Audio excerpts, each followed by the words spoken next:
Ik zit hier op de bank naast misschien wel een van de populairste schrijvers van Nederland. Dat wil hij zelf niet horen, maar ik meld... Ga door. Ja, toch? Oh, hij wil het wel horen. Raymond van der Klundert, oftewel Kluun. Kluun, nieuw boek uit. Vertel eens. Ja, het is eigenlijk de onvermijdelijke opvolger, staat hierop, van Help, ik heb mijn vrouw zwanger gemaakt. Wat in 2004 uitkwam. En wat gebeurt er als je een baby krijgt? Ja, dan op een gegeven moment wordt dat mormeltje een mormel. En dat heet een puber. En ik heb er zelf, mijn oudste dochter is 24, maar de jongste is 14, heb ik nog even 18. En mijn vrouw heeft een zoon en een dochter van 17 en 16. Dus we know a thing of 5 about pubers. Mm-hmm. En dit boekje begon eigenlijk als een soort gimmick, wat Help, ik heb mijn vrouw zwanger ook was. Mm-hmm. En toen werd het steeds serieus. Dus ik heb hoogleraren gesproken op het gebied van hormonen, seks, slaap, criminaliteit, gaming, school, opvoeding, noem maar op.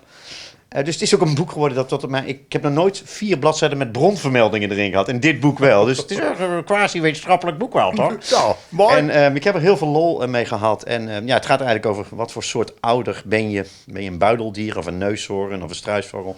En wat voor soort puber heb je in huis? Een depri-puber of een relpuber of een nerdy-puber of een superpuber?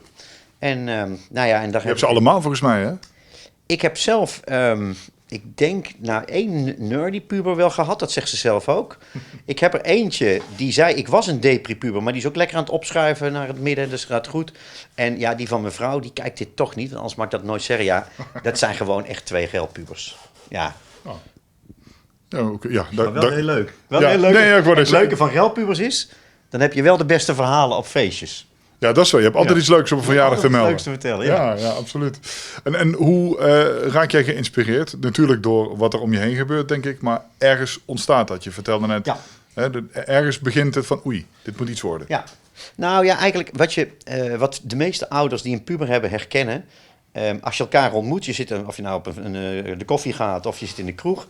Het eerste gaat altijd over wat die kutpuber toch nou weer allemaal heeft gedaan. Ja. Daar praten ouders met pubers over. Dus die verhalen, die neem je tot je. En toen dacht ik van, wat is het eigenlijk leuk om Help, ik heb een puber te gaan schrijven. Alleen al met de verhalen van mijn vriendenclub kon ik wat. En ik heb ook, toen ik dit boek begon, heb ik een puber-appgroep gestart waar een stuk of 30 ouders in zitten, die ik af en toe vragen stelde. Hoe zit dat bij jullie met drugs, drank, seks, naar school gaan, spijbelen, et cetera.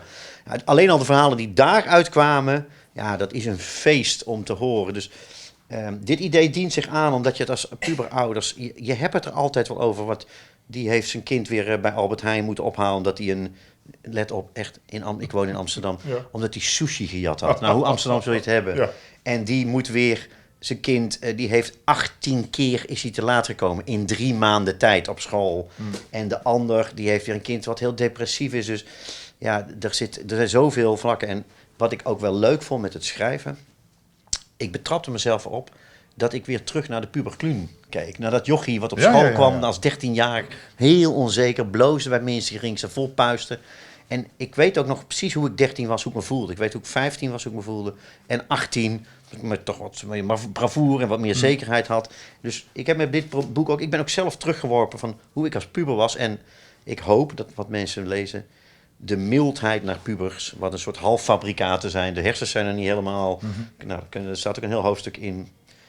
Dus een beetje mildheid naar pubers en ook denken van hoe ik zelf was eigenlijk. Dan alleen maar je ergeren en te denken van waarom doet hij nou niet wat ik wil? En dit is toch belachelijk? Ja, het is ook belachelijk en roekeloos en stom en egoïstisch en zo.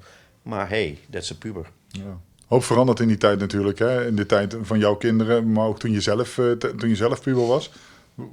Wat kun je zeggen over die tijd? Dat het een hele andere tijd is? Nou, laten we het voornaamste. Er was geen internet. Nee. En er was geen mobiele telefoon. En dus kijk, er werd altijd, pesten is van alle tijden. Hè? Dat werd in de klas gepest, op schoolplein gepest en het wordt online. Maar het verschil, wat ik nu met mijn kinderen merk, het altijd aan moeten staan online. Kijk, of tussen volwassenen is, als ik jou een appje stuur, ja, dan verwacht ik niet binnen 5 minuten antwoord. Al is dat 3 uur later. Een puber wel, die moet antwoorden. En het is ook een stress die het geeft. Je valt heel snel buiten de groep als je niet bereikbaar bent. Of als je er niet bent. En daar heb ik wel toch wel, ben ik niet jaloers op. Dat altijd aan moeten staan met social media. De andere kant is, mijn jongste dochter, toen ze 11 was, ontdekte ze dat ze gay was. Nu is ze 14. Ze denkt er alweer wat anders over. Dus misschien komt ze binnenkort als hetero uit de kast. Je weet het niet. Je weet het niet. Maar een van de mooie dingen van nu is... als je tot een minderheid behoort... bijvoorbeeld als je in een dorp woont... of in een kleine stad zoals Tilburg of Heerlen... lijkt het me toch moeilijker uit de kast komen als middelbare scholier. En dat is wel makkelijker met social. Omdat je hebt de wereld is jouw terrein. Dus er zijn heel veel mensen die denken, voelen zoals jij. En dat vind ik dan weer wel het mooie. Maar nee, ik zou liever toch opgroeien in de tijd dat... toen ik opgroeide als puber, begin jaren 80, eind jaren 70... zonder die socials en zo. Ja. Laat hem even zien. En dan weten we ook dat hij er is. De afdeling marketing van Kluun BV laat het boek zien. Met een heel vrolijk gezicht erbij. De nieuwe Kluun is overal te koop. Kluun, dankjewel. Graag gedaan. Leuk man. Dankjewel man. Heel leuk.